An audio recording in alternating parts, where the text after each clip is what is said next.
Salut à tous les bastonneurs et les bastonneuses, moi c'est Forgy, et le catch c'est ce dont on va parler. Et aujourd'hui, l'AEW illustré.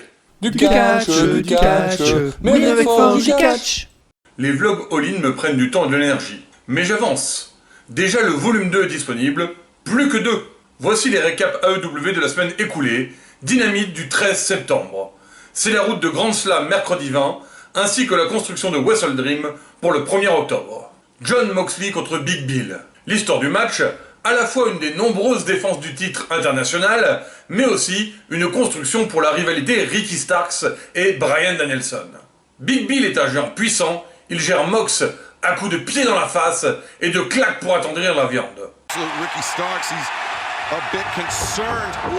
Big Bill, the boss man slam. Two eyes of Mox, 6'4", north of 2. Starks aux abords du ring se jette sur Mox dès qu'il a l'occasion, mais celui-ci est un vieux singe qui grimace et se laisse pas faire. Le combat fait rage dans et hors du ring. Mais alors que Starks intervient encore, Danielson vient équilibrer les débats. Bill tente un choc slam, Mox contre avec une soumission pour la victoire. Le combat continue et Castagnoli vient faire le save suite à collision. Adam Cole essaie de prévenir Strong qui va se faire démolir le cou par Joe, mais il n'entend rien car c'est une légende du catch. Don Callis et Takeshita sur le ring pour révéler la prochaine cible. Nouveau surnom pour Takeshita, l'Alpha. C'est devenu un loup. Aouh! Cible suivante, pour briser le cœur d'Omega, Kota Ibushi. Ça promet du gros match ça. En interview, Danielson provoque Starks à un match tag à collision avec Casta et Big Bill. Phoenix se pointe, défié pour le championnat international de Mox, et Kingston et Claudio se démontent du regard avant Grand Slam. Orange et Hook s'aiment bien, à leur façon nonchalante. Dr. Britt Baker, dit MD, contre Hikaru Shida, contre Nyla Rose, contre Toni Storm. Combat pour affronter Saraya pour le titre à Grand Slam. On continue les tensions entre Shida et Britt Baker. Le match est bien sûr très intense vu l'enjeu, mais Britt semble prête à tout pour l'emporter, même à mettre un gros panard dans la tête à Shida. Et c'est exactement ce qu'elle va faire avant de se faire choper en High Technique Maneuver, un roulé-boulé, par Toni Storm pour la victoire. Face à face entre Jericho et Sammy Guevara. Après avoir été sympa l'un avec l'autre pendant quelques instants, Sammy est plus motivé que jamais à sortir de l'ombre de Jericho, et Chris pense qu'il est pas prêt, donc il ne fera pas de cadeau. Il a intérêt à être la meilleure version de lui-même. Ce segment a bien marché sur moi, ça m'a bien hypé pour leur confrontation. Adam Page contre Brian Cage. Beaucoup de age. L'histoire du match, Swerve veut prendre la place d'Hangman, veut lui remuer les miches avant de l'écraser, et Cage est le parfait monstre pour ça. Brian Cage balance des choc slams et des powerbombs à tout va. Page, très athlétique, renverse avec des Hurricane Rana. La puissance de Cage est impressionnante, son lariat a presque terraformé la tête d'Hangman. L'arrivée de Swerve sert de distraction, Cage enchaîne German Suplex, Power Slam et Moonsault, mais Page esquive ce dernier. Le match est intense, le public est à fond, les contres s'enchaînent, les manœuvres puissantes ou aériennes également. Le Buckshot Lariat rate, mais Page enchaîne avec un Dead Eye pour la victoire. Hangman traite Swerve de poule mouillée. Ce dernier lui répond qu'ils auront bien leur confrontation à Wrestle Dream, mais qu'en attendant, Hangman va devoir lutter. Cage l'attaque par derrière, mais la cavalerie est là, les Bucks viennent remettre les choses en ordre avec un bon Super Kick Party. Don Callis est intéressé par Garcia et le veut dans sa famille. Daniel n'est pas vraiment convaincu. Darby Allin et Nick Wayne contre Daddy Magic et Cool Hand Hang. C'est un match sous le regard de Super Papa Christian. Bon petit match avec plein de coffin drop de la part de Darby, un bon petit spectacle montrant les capacités de chacun et victoire d'Allin avec son finish. Christian parle de la maman de Nick, parce que c'est son truc les mamans à Christian. Puis il défie en tag les vainqueurs du match pour Grand Slam. Parce que c'est un grand insatisfait de la vie, le Christian. Samoa Joe contre Roderick Strong. Finale du tournoi pour déterminer l'adversaire de MJF, et autant dire que la fin est prévisible. Le match est bon et intense, comme on peut s'y attendre de ces deux adversaires. Coup de pied à la volée, powerbomb, coup de pied et de genoux sautés, le spectacle est au rendez-vous. Back Joe up to the corner now. Roddy following up the elbow strikes, the chop, and oh no! God, he pissed off Joe. It's like poking the bear, right? Le petit avantage de Strong, le Kingdom aux abords qui tentent des distractions sur Joe pour donner des avantages. Mais ça ne suffit pas, et Joe met Strong en soumission pour la victoire. The Kingdom continue le cinéma autour de la nuque de Roderick, et celui-ci se fait emmener sur civière, pendant qu'Adam Cole se fait rejeter sur le côté. Le Neck Gang a encore frappé. Et Adam se fait prendre en traite par Samoa Joe, qui en profite pour envoyer un message bien clair à MJF. Beaucoup d'histoires qui avancent dans ce dynamite, laquelle est votre préférée? Dites-moi ça dans les commentaires, et abonnez-vous! Rampage du 15 septembre. Les Lucha Brothers, Penta El Zero Miedo et Rey Fenix, et les Hardy, Matt et Jeff, contre Jay Lethal, Jeff Jarrett, The Butcher and The Blade. Rien que pour voir tous ces gars en action, c'était cool. Perso, on peut me donner n'importe quel match avec les Lucha Brothers, et je passe toujours un bon moment.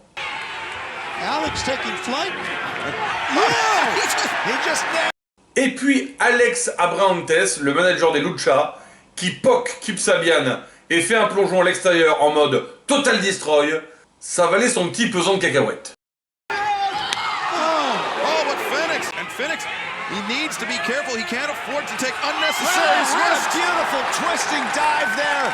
Phoenix is one of the best high flyers in the world today. Bon, après, Phoenix plante la tête de Blade dans le ring pour la victoire. Petite apparition des Righteous, les vertueux, à la fin pour défier les Hardy du regard.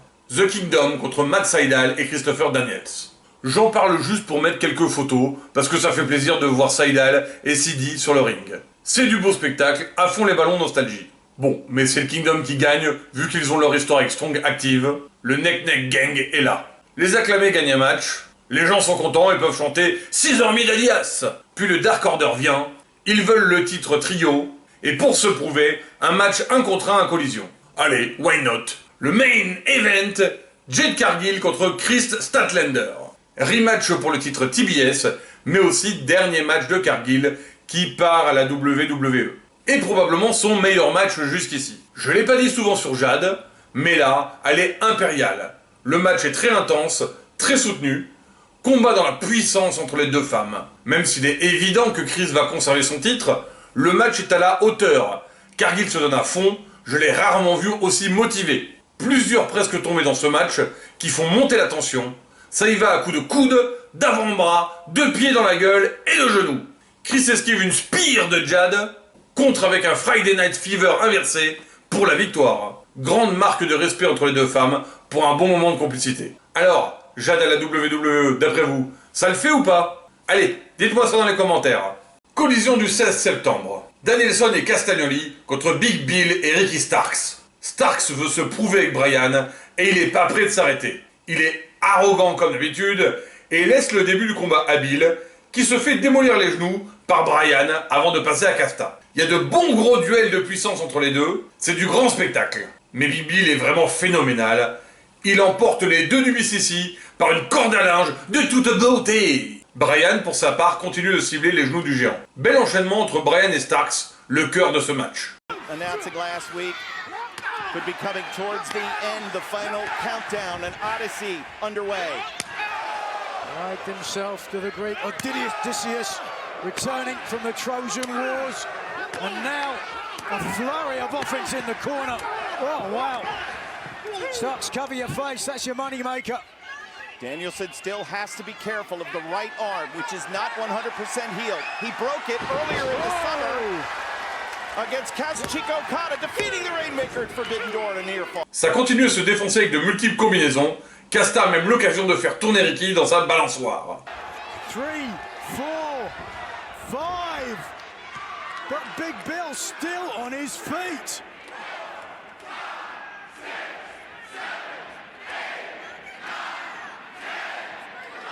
He's gonna keep going. Just like those giant swings, Nigel. Well, there they go. They can count to 20. That means they can graduate from Penn State. Oh! How dare you!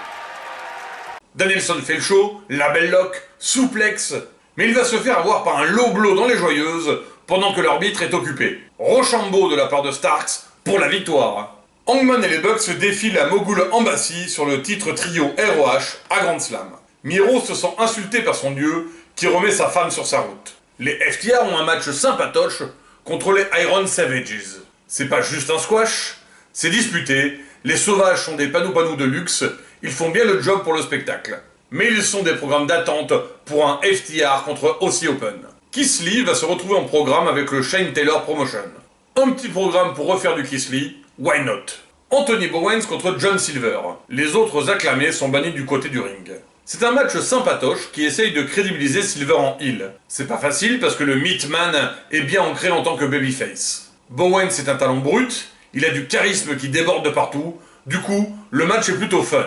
Ça se balance du genou et de la corde à linge dans la face. Mais c'est Evil Uno qui va faire la différence avec une attaque furtive à l'extérieur pour une victoire de Silver. Les acclamés contre le Dark Order est en route. Pote pendant des années, Kingston s'est senti trahi par Claudio qui ne croit pas en lui. Il compte en finir à New York avec son public. Casta n'a pas connu la misère, il va voir la puissance de quelqu'un qui a vécu dans la misère. Orange et Hook se mettent en tag pour Grand Slam, toujours à leur manière très nonchalante. Ils me font rire, ça suffit pour me donner envie de voir ça. Aussie Open tue des panous comme à Rampage. Il défie FTR à Wrestle Dream, qu'est-ce que je disais? Tony Storm, la star, est toujours aussi lunaire, cette fois avec RJ City. Tiens, cette semaine, pas de chaussures. C'est peut-être contre femmes. Andrade affronte Scorpio Sky. Pas vraiment d'enjeu direct sur ce match, juste du beau spectacle entre les deux catcheurs qu'on a peu vu ces derniers temps. Les blessures n'aidant pas. Des belles manœuvres explosives et spectaculaires pour une victoire d'Andrade par emprunt à sa femme Charlotte, figure 8. C'est l'après-match qui va compter avec un Bullet Club toujours aussi fun et déjanté, dont un Jay White qui défie Andrade. Il s'en donne à cœur joie en arrogance, sachant qu'il n'a rien à craindre étant hors de portée d'El Idolo. C'est toujours l'ère de Switchblade. Today I am one of the best wrestlers in the world. I'm a great champion. October 1st at Wrestle Dream, I'm coming. Les Hardy contre les Righteous, les vertueux. Jeff et Matt sont assez en forme, du coup, ça donne un bon match et le public est à fond les ballons derrière eux. Alors que Jeff allait faire sa Swanton Bomb, Dutch le démonte et Vincent en profite pour prendre la victoire. Les vertueux veulent pas s'arrêter là, ils ne croient pas au diable, ils sont au-delà de ça. Et donc, veulent le titre du diable lui-même, MJF, et d'Adam Cole, baby. Chris Statlander contre Dr. Britt Baker, DMD. Premier main event féminin à Collision, c'est un grand pas. Par contre, on n'est pas au même niveau d'alchimie dans le ring que le match de Rampage avec Jade Cargill. C'est pas mal, il y a de bons moments, mais c'est pas transcendant non plus. Le final est cool, avec Britt qui essaie de mettre son finish, le blocage de mâchoire sur Chris. Elle applique la prise de soumission, mais son adversaire utilise sa puissance pour river au sol Britt pendant sa prise, et gagne le match ainsi. C'était plutôt cool à voir. Deuxième fin de babyface pour Chris cette semaine, qui serre la main de Britt pour cette fin de show. Si vous avez aimé cette vidéo, n'hésitez pas à mettre un pouce bleu, à faire un commentaire, je me ferai un plaisir d'en discuter avec vous, et à vous abonner en cliquant sur le bouton. Merci à tous les bastonneurs et bastonneuses de me suivre. Je vais essayer de faire Grand Slam assez rapidement, en suivant, avant de commencer le travail sur le volume 3 de All In. Alors à très vite!